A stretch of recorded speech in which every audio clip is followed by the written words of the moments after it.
Di Kelurahan Grogol Selatan inilah buronan kasus korupsi hak tagih Bank Bali Joko Chandra membuat KTP elektronik pada 8 Juni 2020.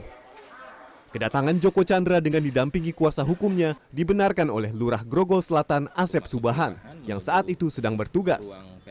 Asep membantah jika dirinya disebut memberikan keistimewaan kepada Joko Chandra yang membuat KTP elektronik hanya dalam waktu 1 jam 19 menit.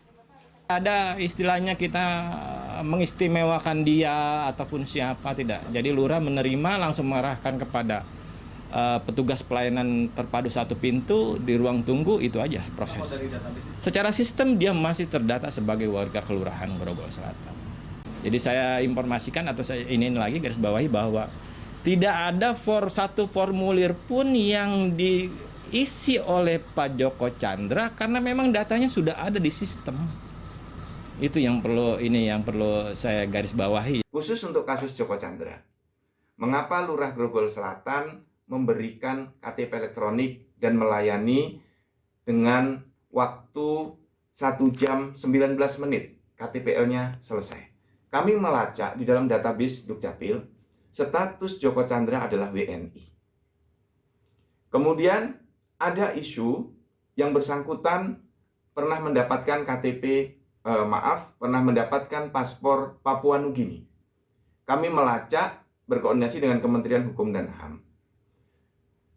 Joko Chandra ternyata belum pernah melepaskan kewarganegaraannya sebagai warga negara Indonesia, belum pernah dilepaskan. Keberuntungan Joko Chandra membuat KTP elektronik dalam waktu yang cepat ternyata tidak dirasakan oleh warga Grogol Selatan Rizal Ahmad. Rizal menjelaskan ia harus bolak-balik ke Kelurahan Grogol Selatan mengantar istrinya membuat KTP elektronik yang memakan waktu sampai 3 tahun.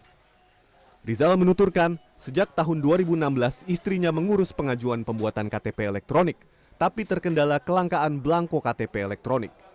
Selama menunggu KTP elektroniknya jadi, istri Rizal diberikan surat resi KTP sementara oleh Kelurahan Grogol Selatan. KTP elektronik istri Rizal akhirnya jadi pada pertengahan tahun 2019. Sebenarnya sih waktu itu saya sudah pernah menanyakan sekitar 6 bulan setelah mengajukan KTP elektronik, tapi belum jadi sampai 2 tahun. Akhirnya pas pertengahan bulan 2019 baru dikabari bahwa KTP kita sudah jadi. Tapi kan berhubung kita kerja nggak sempet kesini kan ya. Rumah kita kan juga nggak tinggal di sini, jadi agak jauh.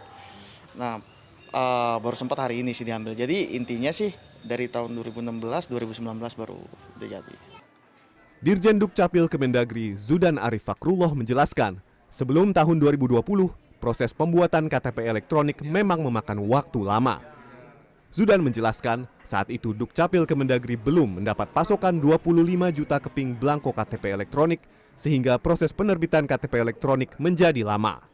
Pelayanan Dukcapil sekarang terus kita benahi. Kalau dulu pelayanannya masih lama.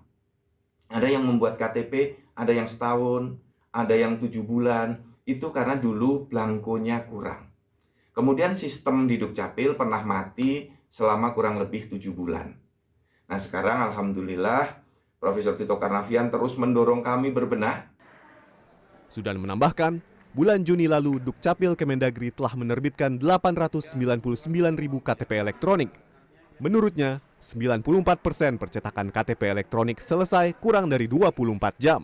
Hanya ada 6% KTP elektronik yang memakan waktu lama. Arief Kurniawan, Wahyu Ramadan, Jakarta.